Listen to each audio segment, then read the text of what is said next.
Lewis Carroll est illustré par Benjamin Lacombe. Comme d'habitude, nous allons lire 2 chapitres ensemble.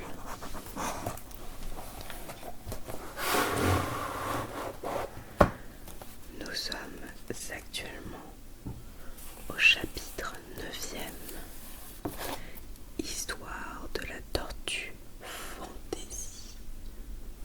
C'est parti. Vous ne sauriez croire, ma très chère, combien je suis heureuse de vous revoir, dit la duchesse, en passant affectueusement son bras sous celui d'Alice pour faire quelques pas en sa compagnie.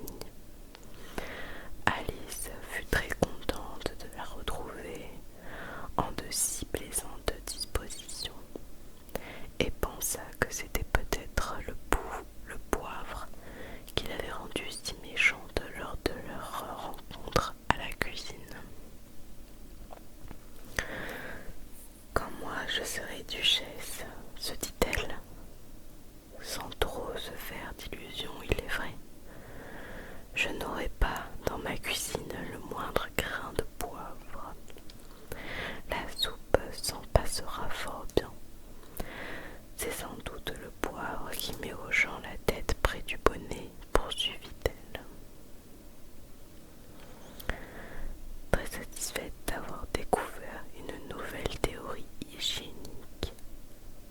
Et c'est le vinaigre qui leur écrit le caractère, et la camomille qui les rend amers, et le sucre d'orge et les autres friandises qui adoucissent leurs mœurs des petits enfants. Je voudrais bien que les grandes personnes sachent cela, car alors, n'est-ce pas, elles seraient peut-être vis-à-vis de nous un peu moins avares de sucreries. Cependant, elle avait complètement oublié l'existence de la duchesse et elle fut quelque peu saisie d'entendre celle-ci lui chuchoter à l'oreille. Vous êtes en train de penser à quelque chose, ma chère amie, et vous en oubliez de parler. Je ne peux pour l'instant vous dire quelle est la morale à en tirer de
mit le bras autour de la taille, fit la duchesse après une pause.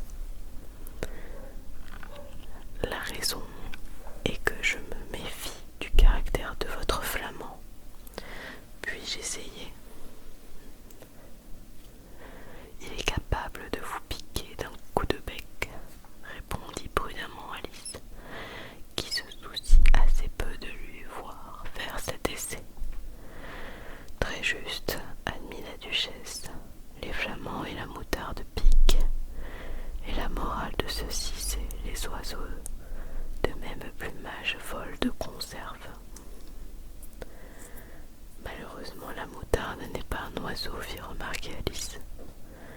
Exactement, comme d'habitude, reconnut la duchesse. Quel plaisir de vous entendre expliquer tout d'une manière si limpide. C'est, je pense, un minéral, dit Alice. Bien sûr que c'en est un, confirma la duchesse, qui semblait disposée à approuver tout ce que disait Alice. Il y a une grande mine de moutarde tout près d'ici. Et la morale de ceci, c'est: il ne faut jamais les gens sur la mine. Oh, je sais maintenant, s'écria Alice, qui n'avait pas prêté attention à cette dernière phrase. C'est un végétal. Cela n'a pas l'air, mais c'en est un. Je suis tout à fait votre avis, répondit la duchesse, et la morale de ceci, c'est: soyez ce que vous voudriez avoir. Soyez ce que vous voudriez avoir l'air d'être, ou parlez plus simplement. Ne vous imaginez pas être différente de ce qu'il eût pu sembler à autrui que vous fussiez et ou eussiez pu être en restant identique à ce que vous fûtes sans jamais paraître autre que vous n'étiez avant d'être devenu ce que vous êtes. Je crois, dit très poliment Alice, que je comprendrais mieux cela si je vous le voyais écrit noir sur blanc, mais je crains de n'avoir pu vous suivre tout à fait, tandis que vous le disiez. Cela n'est rien auprès de ce que je pourrais dire si je le voudrais. Je vous en prie, ne vous donnez pas la peine d'en dire plus long que cela, répondit Alice. Oh, ne parlez pas de peine, répartit la duchesse. Je vous fais cadeau de tout ce que j'ai dit jusqu'à présent. Voilà un cadeau qui ne lui coûte pas cher, pensa Alice. Je suis bien contente que l'on me donne pas de cadeau d'anniversaire du genre de celui-ci. Mais elle ne se hasarda pas à dire cela tout haut, cela à haute voix. Encore en train de réfléchir, demanda la duchesse en lui enfonçant de nouveau dans l'épaule la pointe de son petit menton. J'ai bien le droit de réfléchir, répliqua Alice d'un ton acerbe, car les remarques de la duchesse commençaient à l'agacer quelque peu. Vous en avez le droit, admit la duchesse, tout comme les cochons ont celui de voler et la mort. Mais à ce point précis de sa réplique, au grand étonnement d'Alice, la voix de la duchesse s'éteignit au beau milieu de son mot favori, morale, et le bras qui tenait celui de la petite fille se prit à trembler.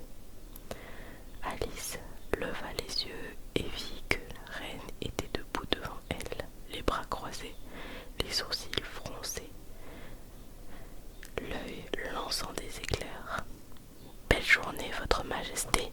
prononça tout bas et d'une voix blanche la duchesse. Après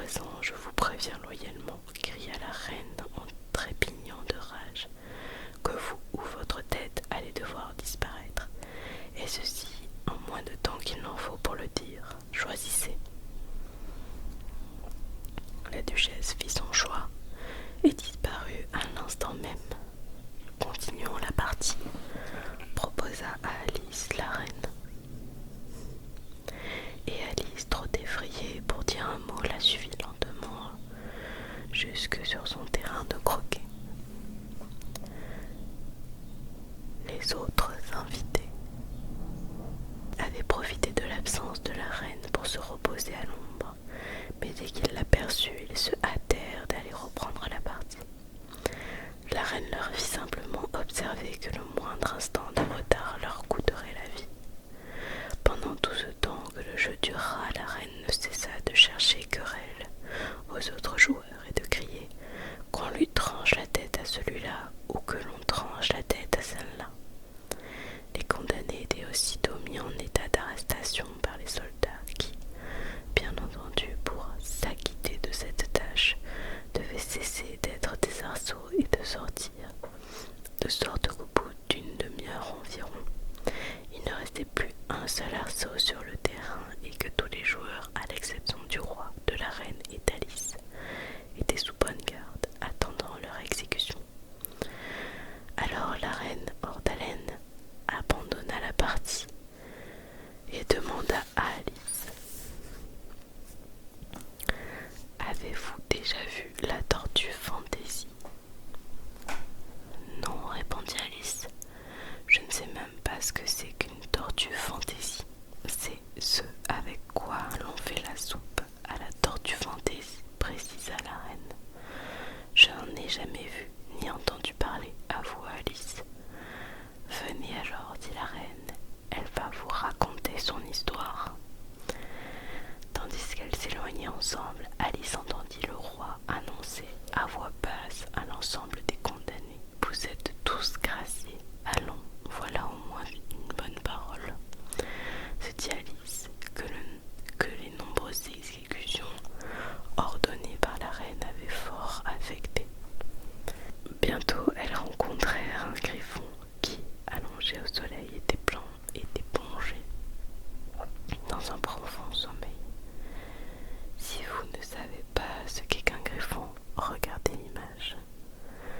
Debout, paresseux, ordonna la reine, amenez cette jeune personne voir la tortue fantaisie et écoutez son histoire. Pour ma part, je dois repousser chemin pour aller assister à quelques exécutions que j'ai ordonnées. Et là-dessus, elle s'éloigna, laissant Alice seule avec le griffon. Alice n'aimait pas beaucoup l'aspect de cet animal, mais à tout prendre, elle estima qu'il n'était pas plus périlleux de demeurer en sa compagnie que de ne suivre cette reine féroce. Elle attendit donc. Le griffon se leva sur son séant et se frotta les yeux, puis elle regarda la reine jusqu'à ce qu'elle fût hors de vue. Alors elle se mit à rire sous cape. « Comme c'est drôle, dit-il, de manière à n'être entendu que d'Alice et de lui-même. »« Qu'est-ce qui est drôle ?» demanda Alice. « Mais son comportement à elle, bien sûr, répondit le griffon. Tout se passe dans son imagination. On n'exécute jamais personne, voyez-vous bien. Venez. » Tout le monde ici me dit « Venez », pensa Alice tout en le suivant sans trop de hâte. Alice, on ne m'a jamais donné tant d'ordre de ma vie, jamais. Il n'était pas allé bien loin lorsqu'à quelque distance, il s'aperçut la tortue fantaisie, assise, l'air triste et esselé, sur une petite corniche de rocher. Tandis qu'il s'approchait d'elle, Alice l'entendit pousser des soupirs à fendre l'âme. Elle ressentit pour elle une profonde pitié. « Quelle est la cause de son chagrin ?» demanda-t-elle au griffon.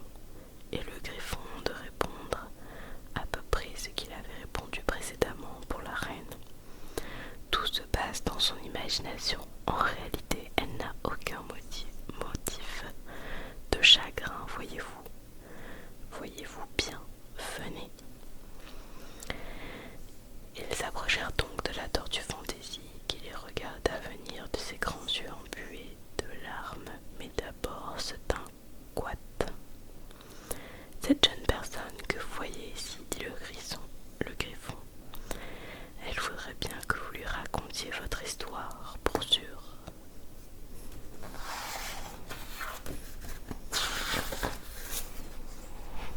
Je vais lui raconter, répondit d'une voix caverneuse la tortue Fantaisie. Asseyez-vous tous les deux et ne dites pas un mot avant que j'ai fini. Ils s'assirent donc et durant quelques minutes, nul ne prit une parole. Alice se dit: je ne vois pas comment elle pourra jamais en finir si elle ne commence pas. Néanmoins, elle attendit patiemment. Jadis, dit enfin, dans un profond soupir, la tortue Fantaisie. Jadis, j'étais une vraie tortue. Ces paroles furent suivies d'un très long silence, rompu seulement de temps à autre par Ksh, poussé par le griffon, et par les longs sanglots incessants de la tortue Fantaisie. Alice était sur le point de se lever et de dire: merci madame de m'avoir raconté votre histoire si intéressante. Mais elle ne pouvait s'empêcher de penser que la tortue avait sûrement encore quelque chose à dire. Elle resta donc assise, immobile et sans souffler mot. Quand nous étions petits, répondit enfin la tortue Fantaisie, d'une voix plus sereine, bien qu'un bref sanglot la secoua encore de temps à autre.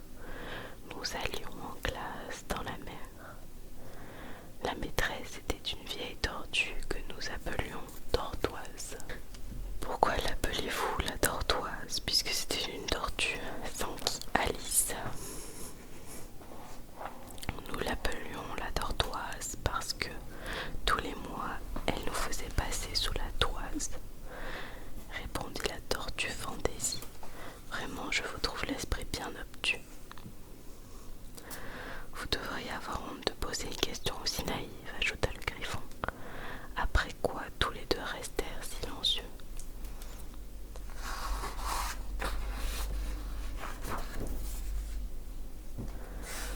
À regarder la pauvre Alice qui eût voulu rentrer sous terre. Enfin, le griffon dit à la tortue Fantaisie: reprenez un peu les rails, ma vieille, vous appesantissez pas. Là-dessus, jusqu'à demain.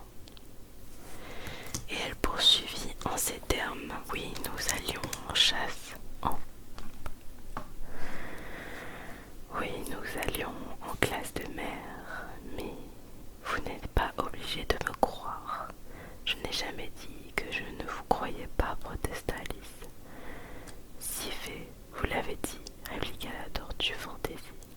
Taisez-vous, ajouta le griffon sans laisser Alice le temps de réouvrir la bouche.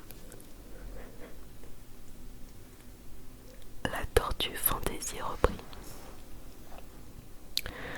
Nous reçûmes une excellente éducation. En fait, nous allions à nos cours tous les jours. Moi aussi, je fréquentais régulièrement un externat, intervint Alice. Il n'y a pas là de quoi s'enorgueillir. Y avait-il à votre école des suppléments? Demanda d'une voix qui trahissait une légère inquiétude la tortue Fantaisie. Oui, dit Alice, nous y apprenions le français et la musique. Et le blanchissage? Demanda la tortue Fantaisie. Certainement pas, répondit avec indignation Alice. Dans ce cas, votre école n'était pas vraiment une bonne école, constata d'un ton pleinement rassuré la tortue Fantaisie. Au bas des factures de la nôtre, on pouvait lire français, musique et blanchissage supplément. Vous ne devriez guère en avoir besoin, fit observer Alice, puisque vous vivez au fond de la mer. Je n'avais pas les moyens de me payer ce supplément-là, dit dans un soupir la tortue Fantaisie. Je me contentais des cours ordinaires que vous y enseignez-on, s'enquit Alice. Pour commencer, bien entendu, la lésure et les fritures, répondit la tortue Fantaisie. Puis les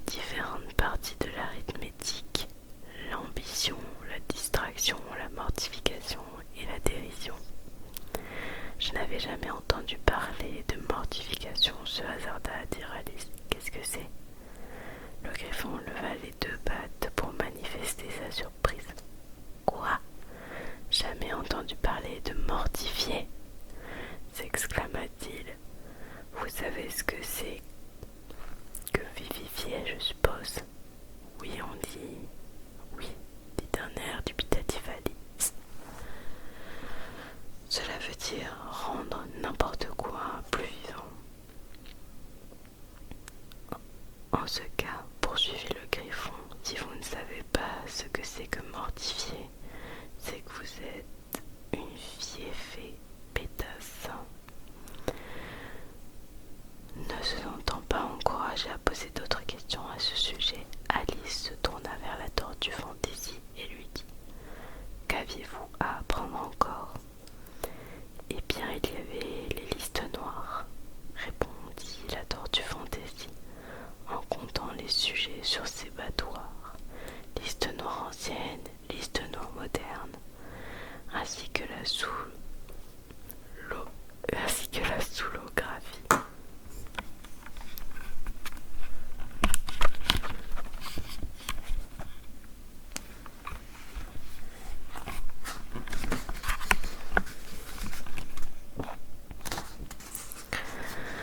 Puis le larcin. Le professeur de larcin était un vieux congre qui venait une fois par semaine.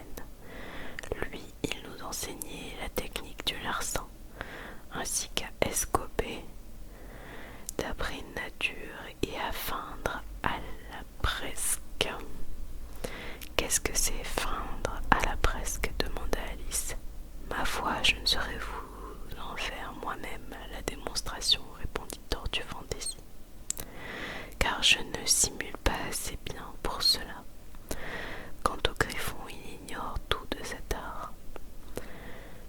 Je n'ai pas eu le temps de m'initier, expliqua le griffon. J'étudiais les classiques sous la férule d'un maître qui n'était autre qu'un vieux cancre.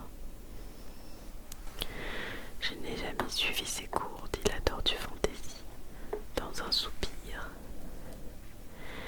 Il enseignait, disait-on, le patin et le break.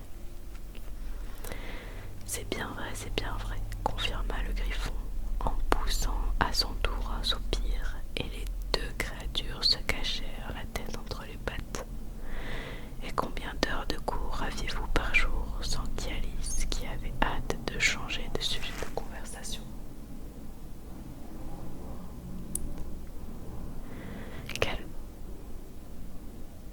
Et combien d'heures de cours aviez-vous par jour? Sentit Alice, qui avait hâte de changer de sujet de conversation. 10 heures le premier jour, répondit la tortue Fantaisie. 9 le suivant, et ainsi de suite. Quel drôle d'emploi du temps, s'exclama Alice. C'est la raison pourquoi l'on appelle ça des cours, fit observer le griffon, parce qu'ils deviennent de jour en jour plus courts. C'était là pour Alice une notion tout à fait nouvelle, et elle y réfléchit un petit moment avant de remarquer. Mais alors, le 11e jour ne pouvait être qu'un jour de congé. Bien sûr que c'était un jour de congé, répondit la tortue Fantaisie. Et comment faisiez-vous le 12e jour? Poursuivit avec vivacité Alice. Assez parlé comme ça de cours et de leçons, décréta d'un ton catégorique le griffon. Parlez-lui un peu des jeux à présent.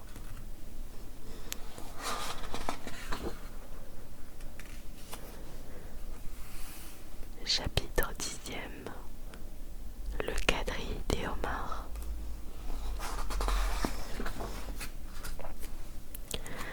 La tortue Fantaisie poussa un profond soupir et se frotta les yeux du revers d'un de ses battoirs.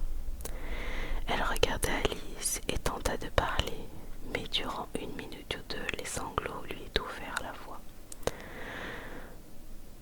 Tout comme si elle avait une arête en travers du gosier, dit le griffon qui se mit en devoir de la secouer et de lui donner des tapes dans le dos.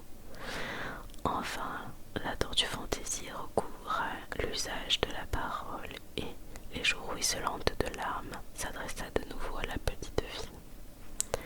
Vous n'avez sans doute pas beaucoup vécu sous les flots de la mer. Non, en effet, dit Alice. Et peut-être même n'avez-vous jamais été présentée à un homard. Alice commençait de dire « J'ai goûté une fois », mais elle s'interrompit tout net et déclara « Non, jamais », de sorte que vous ne pouvez imaginer quelle ravissante danse c'est que le quadrille des homards. Je dois avouer que non, répondit Alice. Quelle sorte de danse est-ce là? Eh bien, expliqua le Griffon, on commence par s'aligner sur un rang, le long du rivage de la mer. Sur 2 rangs, rectifia la tortue Fantaisie. D'abord les phoques, ensuite les tortues, les saumons, etc. Puis lorsqu'on a bien déplié la piste, des méduses qui l'encombraient. Et cela demande généralement un certain temps, intervient le Griffon. On fait 2 pas en avant, chacun prenant un homard pour cavalier, s'écria le Griffon. Bien sûr, dit la tortue Fantaisie, on fait 2 pas en avant à la rencontre de son cavalier. On change de homard, on fait 2 pas en arrière, poursuivit le Griffon. Puis, reprit la tortue Fantaisie, on jette les homards, cria le Griffon en bondissant dans les airs, le plus loin possible dans la mer. On les rejoint à la nage, hurla le Griffon. On fait un saut périlleux dans l'eau, s'écria la tortue Fantaisie en exécutant des folles cabrioles. On échange de nouveau de homards, reprit d'une voix suraiguë le Griffon. On revient vers le rivage, et c'est tout pour la première figure, dit en baissant brusquement la voix la tortue Fantaisie. Et les 2 créatures, qui, pendant toute la durée de leur démonstration, n'avaient cessé de bondir frénétiquement en tous sens, se rassirent très tristes et très calmes et regardèrent Alice. Cela doit être une très jolie danse, dit la fillette impressionnée. Voulez-vous que l'on vous montre un peu comment elle se danse, demanda la tortue Fantaisie. J'en serais ravie, dit Alice. Essayons d'en exécuter la première figure, proposa au Griffon la tortue. On peut très bien, voyez-vous, l'exécuter sans homard. Qui de nous 2 va chanter? Oh, chantez-vous, implora le Griffon, j'ai oublié les paroles. Ils se mirent donc à chanter en rond, à danser en rond, d'un air solennel autour d'Alice, en lui marchant de temps à autre sur les orteils, lorsqu'ils passèrent trop près d'elle, et en marquant le pas avec leurs pattes de devant, tandis que la tortue Fantaisie chantait d'une voix traînante et mélancolique. Le merlan dit au bigreneau, pourriez-vous vous presser un peu? Et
qui es-tu Merlan dit la tortue fantaisie. Naturellement, vous en avez déjà vu. Oui, répondit Alice, j'en ai souvent vu au déj. Elle s'arrêta juste à temps. J'ignore où cette localité de Dej peut bien se situer, dit la tortue fantaisie. Mais si vous en avez si souvent vu, vous savez bien entendu comment elle se présente. Je le crois, répondit pensivement Alice. Ils ont la queue dans la bouche et sont tout couverts de chapelures.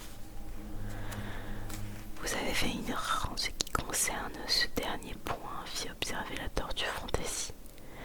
Car s'ils étaient couverts de chapelures, celui-ci serait emporté par les flots. Mais il est de fait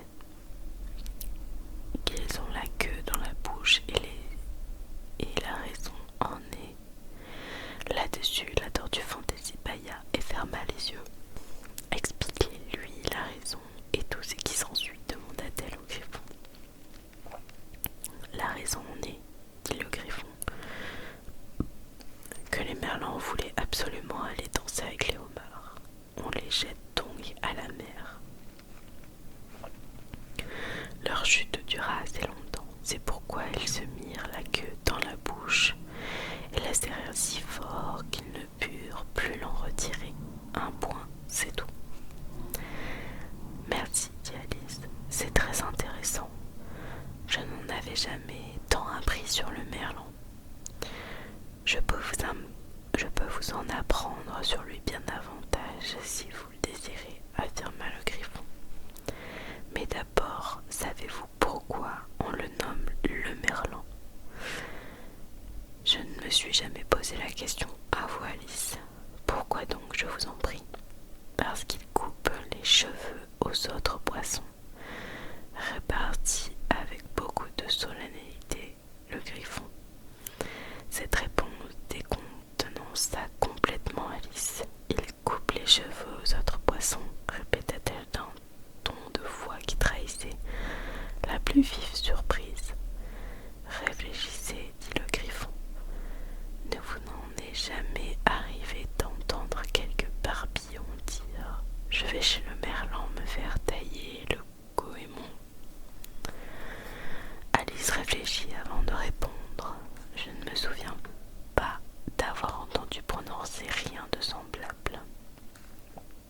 Vous tâcherez de vous en souvenir désormais, appliqua le griffon. Êtes-vous seulement un peu moins ignorante en ce qui concerne le poisson d'avril? Qu'a-t-il donc de particulier? Demanda d'un ton empreint de la plus vive curiosité Alice. Il est cuisinier de son état et sait faire d'excellentes farces, répondit le griffon, non sans manifester quelques impatiences. La première crevette venue eût pu vous dire ça. À la place du merlan, fit Alice, que ses pensées ramenaient toujours aux paroles de la chanson. J'aurais dit au ton, reculez un peu, je vous en prie, nous n'avons nul besoin d'être pressés par vous de la sorte. On ne pouvait se permettre de lui parler si cavalièrement, dit la tortue fantaisie. Ne savez-vous donc pas quel est le rôle du ton? Cela aussi, hélas, je l'ignore, dit Alice en prenant un air de grande humilité.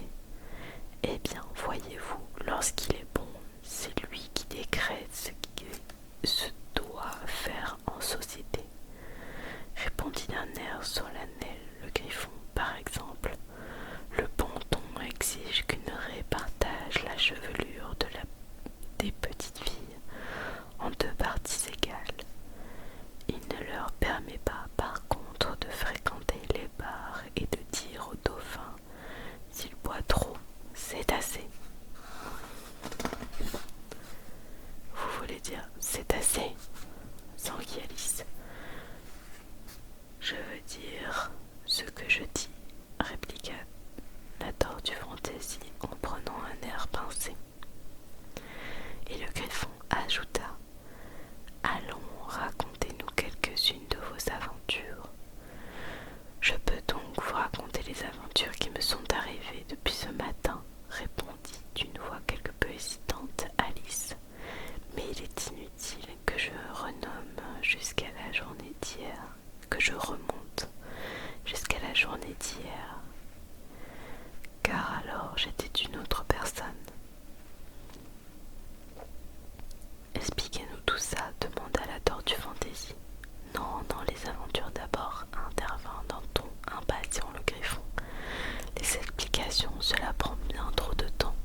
Alice se mit donc à leur raconter les aventures à partir du moment où elle avait vu pour la première fois le lapin blanc.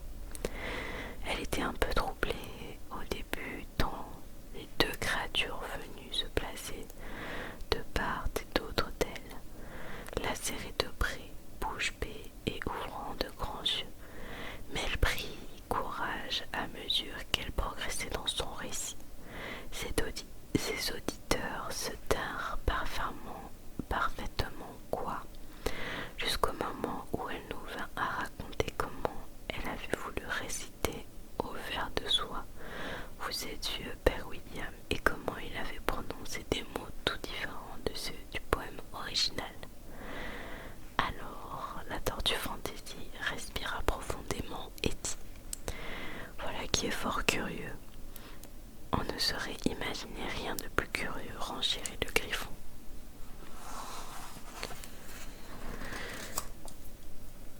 C'était tout différent de l'original, reprit pensivement la tortue fantaisie.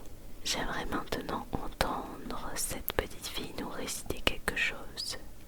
Dites-lui d'essayer. Elle regardait le Griffon comme si elle eût pensé qu'il pût avoir un ascendant particulier sur Alice. Levez-vous et récitez. C'est la voix du flemmard, ordonna le Griffon. Comme ces créatures aimaient à vous donner des ordres et à vous faire réciter des leçons, pensa Alice. J'ai vraiment l'impression d'être en classe. Néanmoins, elle se leva, se mit à réciter, mais sa tête était si pleine du quadrille des homards qu'elle ne savait plus trop ce qu'elle disait et que les vers, à mesure qu'elle les prononçait, prenaient un tour vraiment bizarre. C'est la voix du vieux homard, je l'entends déclarer. Vous m'avez crié trop et pas assez sucré, comme fait le canard avec son nez rugueux. Il astique sa pince et peigne ses cheveux. Lorsque le sable est sec, joyeux comme un pinson, il blâme le requin et Dieu sait sur quel ton. Mais quand montre le flot et quand le squale est proche, le drôle n'aimait plus qu'un timide reproche. C'est différent de ce que l'on me faisait dire à moi quand j'étais enfant, remarqua le Griffon. Parbleu, dit la tortue fantaisie, je n'avais jamais entendu cela. Dans le genre inepte, ça m'a l'air d'être une réussite. Alice ne répondit rien, mais elle s'était assise, le visage dans les mains, se demandant si plus rien de normal ne se produisait désormais dans son existence. Je voudrais bien que l'on m'explique ces vers, dit la tortue fantaisie. Elle n'est pas capable de les expliquer, se hâta d'affirmer le Griffon. Passons à la strophe suivante. Mais en ce qui concerne les cheveux du homard, insista la tortue fantaisie, comment eût-il fait, selon vous, pour les peigner avec son nez? Il ne faut voir là qu'un simulacre faisant partie de la danse, répondit Alice, complètement désorientée par tout ceci, et qui avait hâte de changer de sujet de conversation. Venons-en à la strophe suivante, répéta le Griffon avec impatience. Elle commença par ces mots. Près d'un jardin passant. Alice n'osa pas désobéir, bien qu'elle fût certaine de réciter encore tout en dépit du bon sens, et elle poursuivit avec un tremblement dans la voix. Près d'un jardin passant, j'eus loisir d'observer le lynx et le hibou partager un pâté. Le lynx donc prit la viande et la croûte et les miettes. L'infortuné hibou, pour sa part, eut l'assiette. Leur festin